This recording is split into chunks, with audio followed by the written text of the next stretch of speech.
Hejsan där!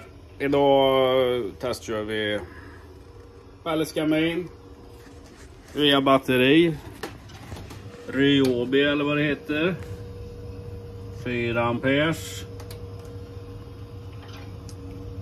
Vi får se, och det är ju fullt. Vi får se hur länge den går, så vi kör på. Häng med!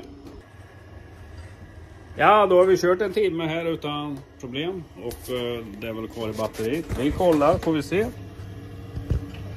hur mycket det kan vara kvar. Ja, det är ju kvar en hel del, så jag räknar med att han går i 3 timmar utan problem. Så vi kör på. Tjingeling!